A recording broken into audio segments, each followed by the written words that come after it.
ઉનાથી જે ગઈકાલે બનાવ સામે આવ્યો જેમાં આમ આદમી પાર્ટીના ઉમેદવાર પર ફાયરિંગ કરવામાં આવ્યું છે, મામલામાં હવે ઉમેદવારનું એક વિસ્ફોટક નિવેદન સામે આવ્યું છે અને આ નિવેદનથી પોલીસ પ્રશાસનની કામગીરી પર અનેક સવાલો અહીંયા ઊભા થાય છે। શું તે સમગ્ર મામલો, તેના વિશે વિગતે ચર્ચા કરીશું। નમસ્કાર, હું છું પ્રથમ મોદી, આપ જોઈ રહ્યા છો નિર્ભય ન્યૂઝ। સ્થાનિક સ્વરાજની ચૂંટણી છે ને તેમાં ઉનાના ઉમેદવાર અજયભાઈ બામણિયા પર ગઈકાલે રાત્રે ફાયરિંગ કરવામાં આવ્યું હતું। એ મામલામાં હવે અજયભાઈનું એક વિસ્ફોટક નિવેદન સામે આવ્યું છે અને તેમના દ્વારા વાત એવી કહેવામાં આવી રહી છે કે પોલીસ તેમના કયા અનુસાર ફરિયાદ દાખલ નથી કરતી। છેલ્લા ઘણા દિવસોથી જોવા જઈએ તો પોલીસની કામગીરી પર અનેક સવાલો જે છે ઉઠતા હોય છે, પરંતુ હવે જે કાયદો વ્યવસ્થા પર જે સવાલો ઉઠતા હોય છે એના કરતાં પણ વધારે જે પોલીસ છે જે ફરિયાદીના કહેવા પ્રમાણે ફરિયાદ શા માટે દાખલ નથી કરતી તે સવાલ અહીંયા ચર્ચામાં આવી રહ્યો છે। શું પોલીસ કોઈના ઈશારે કામ કરી રહી છે? શું પોલીસ ભાજપના ઈશારે કામ કરી છે? તેવા સવાલો અત્યારે ચર્ચામાં આવ્યા છે। સૌ પ્રથમ એ ફરિયાદીનું શું કહેવું છે તે સાંભળી લઈએ।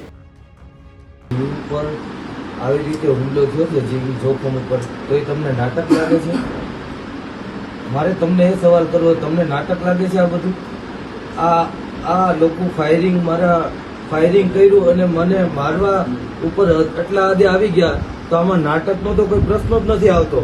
આમાં તો હવે તપાસ થવી જોઈએ અને ગુનેગારોને જેલની અંદર ધકેલવા જોઈએ અને જે હું કહું છું એ પ્રમાણે એફઆઈઆર નોંધાવી જોઈએ। અજયભાઈ, ખાસ વાત કરવામાં આવે તો આજરોજ તમારો બે વિડીયો વાયરલ થયા છે। તમે કંઈક હોટલમાં દારૂ પીતા હોય અને તમે ધારાસભ્યને બેફામ ગાળો બોલતા હોય, એ શું છે? હવે ગાળો તો એને અઢળક સંપત્તિ આપેલી છે, ગાળો તો એની બોલવામાં કઈ બાકી નથી રાખ્યું।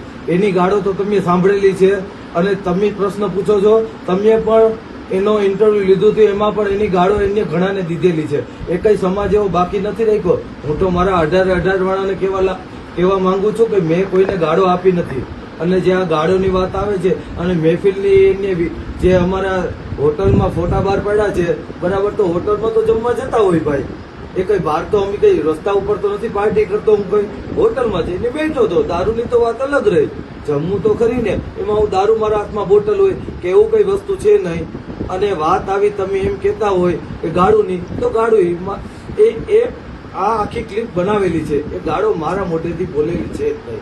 આ બધી ભાજપ દ્વારા બનાવેલું બધું છે।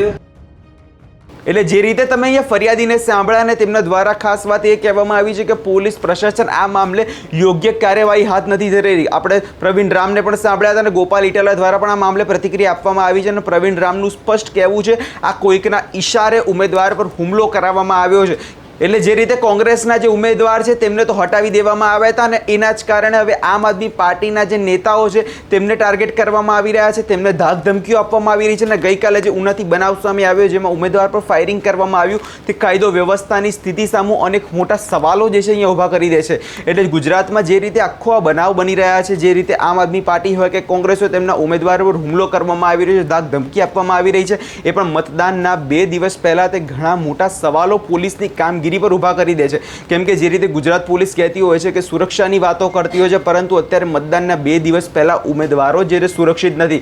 આ કયા પ્રકારનું અત્યારે સુરક્ષા વ્યવસ્થા ગુજરાતમાં ચાલી છે તેના પર આમ આદમી પાર્ટીના નેતાઓ સવાલો ઉઠાવી રહ્યા છે। હવે જોવાનું એ રહેશે આગળના સમયમાં થાય છે શું, કેમ કે જે રીતે અત્યારે ઉમેદવાર પર હુમલો થયો છે અને તેમના દ્વારા ફરિયાદી દ્વારા વાત સ્પષ્ટ એક જ કહેવામાં આવી છે કે તેમના કયા અનુસાર ફરિયાદ દાખલ નથી કરવામાં આવી રહી, અલગ અલગ વાતો કરવામાં આવી રહી છે। તો શા માટે ફરિયાદીના કયા અનુસાર ફરિયાદ નથી લેવામાં આવી રહી તે સવાલ અત્યારે આમ આદમી પાર્ટીના નેતાઓ પૂછી રહ્યા છે। આ વિષયને લઈને તમારો શું અભિપ્રાય છે અમને કમેન્ટ કરી ચોક્કસથી જણાવજો અને અમારી ચેનલ નિર્ભય ન્યૂઝને લાઇક, શેર અને સબસ્ક્રાઇબ કરવાનું ભૂલશો નહીં।